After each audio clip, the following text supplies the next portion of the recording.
And we're here with Ole Miss Tulane, another week 2 matchup. And Tulane hosting Ole Miss. They've gotten a couple of big name Power 5 teams to come to New Orleans, Tulane to play. Oklahoma was supposed to come in the 2021. Obviously the hurricane prevented that. They got Ole Miss. They do a good job of getting some highly touted opponents to their home stadium. But this is a game where Tulane could prove that they are still the team from last year. I mean, they have 71% of the players back, and Cincinnati, Houston, UCF, they're gone. So they're kind of the leaders of the AAC right now. And if there's a very very solid chance they could have another New Year's Six appearance as they did last year when they beat USC in the Cotton Bowl. But other than Ole Miss, there's not a team on their schedule that I really see that could beat them pretty easily. I think they have a very favorable schedule, and if they're able to beat Ole Miss, I really think they could go undefeated. I think 11-1 and 12-0 is on the table for Tulane. On Ole Miss's side, they have Tulane, and then 2 weeks they play Alabama and LSU back-to-back weeks. And then you finish off with A&M and Georgia later in the year in back-to-back weeks. So their schedule is a very, very difficult one. And this is kind of a big game for Ole Miss. They have Jackson Dart, Lane Kiffin, it's your quarterback head coach combo, but they've got to win this game in my opinion. You can't go on the road to Tulane and lose that, and then in 2 weeks have Bama and LSU. One you have to go to Alabama, the other one you're hosting LSU, but you just can't lose that. That's gonna I don't know. That's just not going to help, anything recruiting wise or whatever going and losing to Tulane. Not that Tulane, is that bad. They obviously beat USC last year in the bowl game, but that's just a loss that Tulane cannot afford to have. Micah Pratt returns for Tulane, and yes, you can see he obviously leading Tulane to a New Year's Six win over USC, but having 3,000 yards, 27 touchdowns in 2022. Jackson Dart also had just under 3,000 yards and 20 touchdowns in 2022.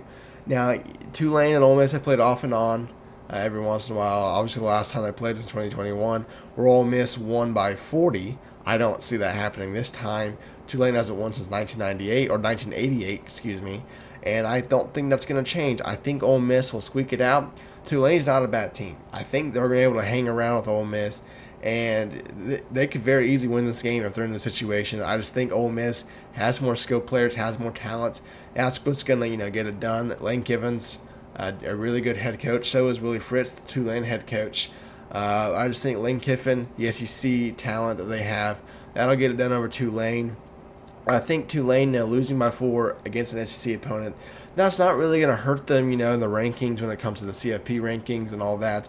I think they're going to be in great position to make a New Year's Six game as long as they don't have any slip-ups against some teams they should not lose to.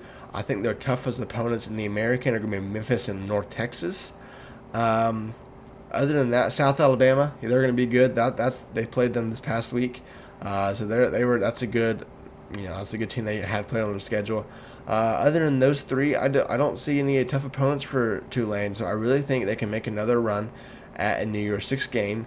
The same thing for, maybe not the same thing for Ole Miss, but Ole Miss, they have ample opportunities to prove who they are. 4 ranked opponents, 3 of them currently in the top 5 on their schedule in the SEC. If you happen to go 2-1 in that and you beat Tulane, you could have a chance of trying to make the playoffs if everything falls correctly. I'm not saying that's going to happen, and I don't think it will. I don't really see if they win any of those games, but you have to beat Tulane on the road. I know it's on the road in New Orleans. It's a cool city and all that, but you got to get this job done. You can't take Tulane too lightly. USC messed around with them, and they lost last season, so can't follow the same shoes as USC. Got to get your job done on the road and then get ready for Georgia Tech, and then your SEC conference schedule begins already. Like I said, Tulane, I think they're making a New Year's Six. I think they're going to be the best Group of 5 school. I think they're going to make it. I'm not really sure who else would. Obviously, that Cincinnati, Houston, UCF are gone, and there's not really anyone in other conferences I just think can do it right now. Tulane's in a very good position. Obviously, they're very experienced from last year. So I think that's, kind of how I'm feeling. They were preseason ranked, and I think they're going to get it done. I think they're going to make a New Year's Six game again. I have them at 10 or 11 wins. Kind of depending on what happens this game, I'm having them as a loss, so I'll put them at 10-2. I feel like they'll slip up somewhere, but other than that, they're going to be in a New Year's Six, and yeah, Willie Fritz will lead them back-to-back New Year's Six Bowls appearances, which is great for a small program like Tulane. Other than that, yep, Ole Miss will get the job done. They'll continue their winning streak, make it 11 wins in a row with Tulane, and yeah, that's all I've got for you all. Thank you guys for watching this. We'll have more week 2 and rest of the week previews, rest of the season previews on this channel. I appreciate you watching, and I'll see you later.